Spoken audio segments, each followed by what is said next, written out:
Boa noite, pessoal do segundo período de Direito. Estamos mais uma vez aqui para nossa aulinha nesse período de quarentena. E hoje nós vamos estudar algo muito bacana.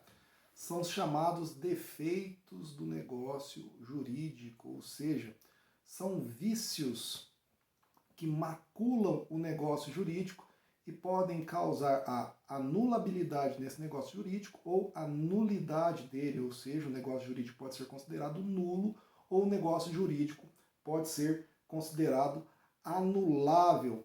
Esses vícios, esses defeitos, eles emanam no tocante à declaração da vontade manifestada, e nós chamamos esses vícios de vício de consentimento, pois essa declaração de vontade face desses vícios, ela não é livre e de boa fé. Existem os vícios os vícios sociais, né, os vícios que maculam o negócio no tocante à sua parte social. Esses vícios, chamados de sociais, são dois.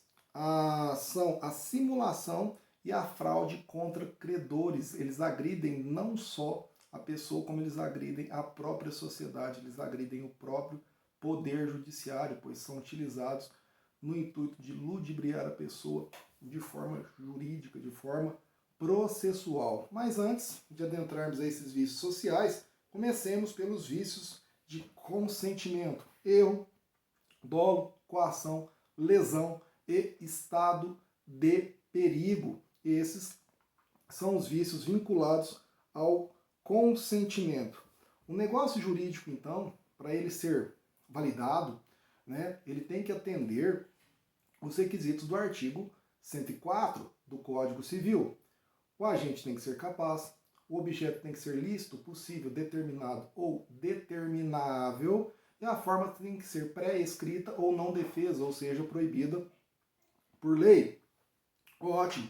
Mas, para que haja um negócio jurídico, primeiramente tem que haver uma manifestação de uma vontade. E essa manifestação da vontade ela tem que ser livre, consciente e de boa fé, feita por esse agente capaz, né? O objeto tem que ser lícito, possível, determinado ou determinado, é a forma pré-escrita ou não defesa, ou seja, proibida por lei. Primeiro desses vícios que nós vamos ver, são os vícios de consentimento, é o erro. O que é o erro? O erro está lá no artigo 138 do Código Civil. Entendam que o erro ele é um estado de espírito negativo. Ele é uma falsa percepção da realidade. Acho que estou fazendo determinado negócio jurídico, mas na verdade estou fazendo outro negócio jurídico. Eu estou percebendo a realidade de forma alterada. Esse é o erro como vício de consentimento. Então, eu tenho uma falsa noção do que está sendo feito, mas na verdade a produção dos efeitos desse negócio jurídico me levarão para outro caminho. Eu estou errando, vamos dizer assim, não é que estou sendo induzido, eu estou tendo uma falsa noção daquilo que eu estou fazendo. Por exemplo, um amigo meu chega para mim e fala assim: Murilo, esse final de semana eu gostaria de dar um passeio. Você me empresta a sua lancha? E eu digo para ele assim: sim, pode pegar, é sua. E na cabeça dele ele fala assim: nossa, o Murilo acabou de fazer uma doação da lancha para mim.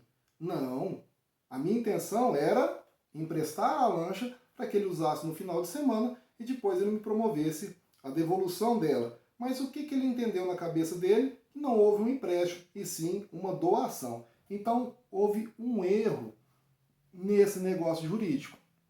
A minha vontade interna e a minha vontade externa é empréstimo.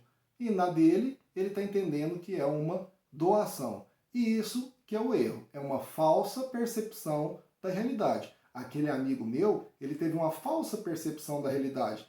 Ele achou que ele estava ganhando uma lancha por doação minha, mas na verdade o que houve foi tão somente um empréstimo. Esse erro ele causa anulação do negócio jurídico. E esse erro ele tem que ser substancial, né, para tornar o negócio jurídico anulável. O que é essa substancialidade do erro? Quer dizer que não é qualquer tipo de errinho. O erro tem que estar vinculado à própria substância do negócio.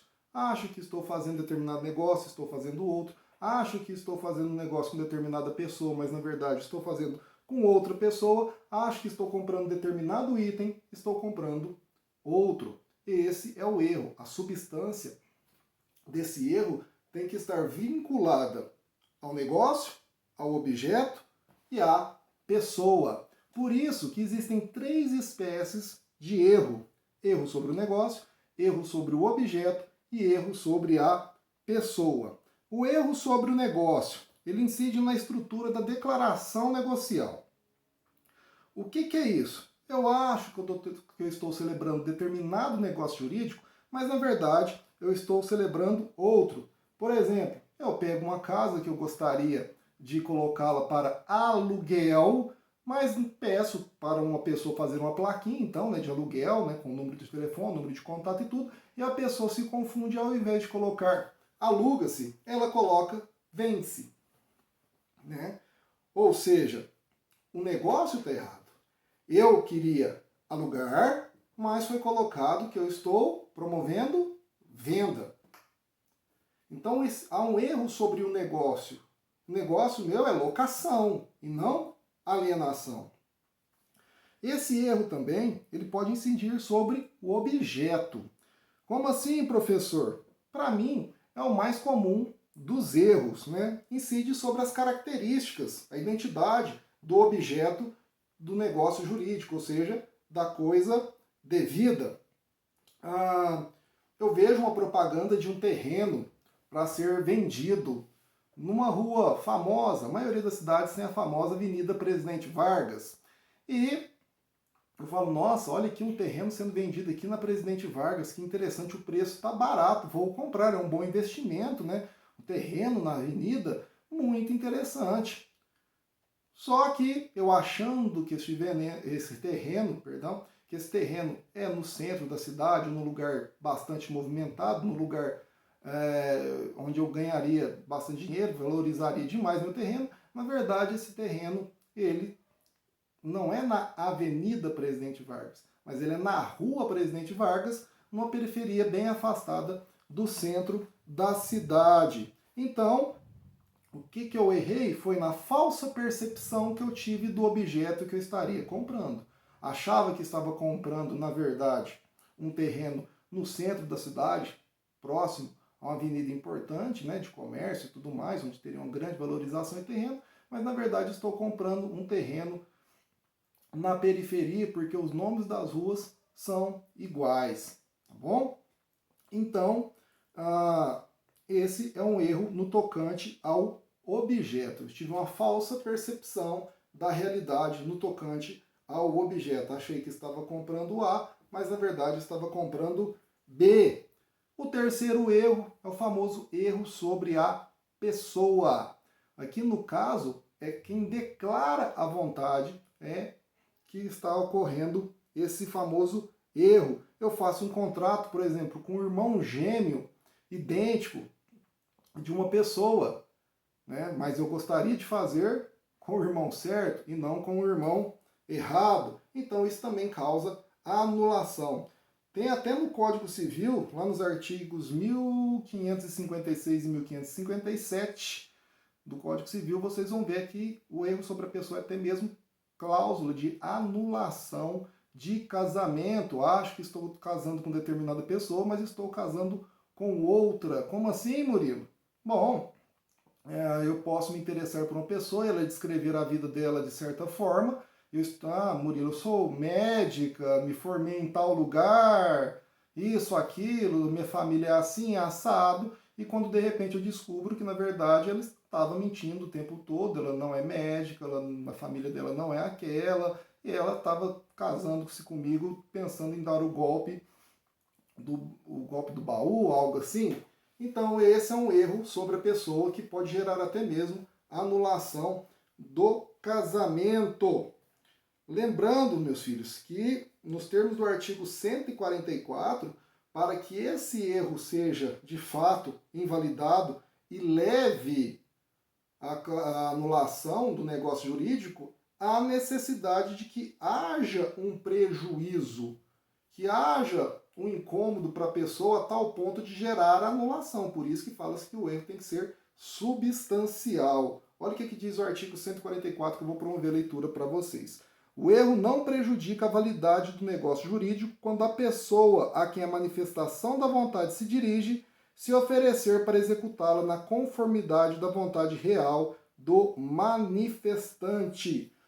Então tem que haver um prejuízo onde não é passível de ser reparado, havendo a possibilidade da reparação e a outra pessoa com quem você está contratando se dispõe a promover a devida reparação ou cumprir o negócio nos termos que foram acordados, nós não podemos mais falar em erro, e sim no cumprimento dessa obrigação.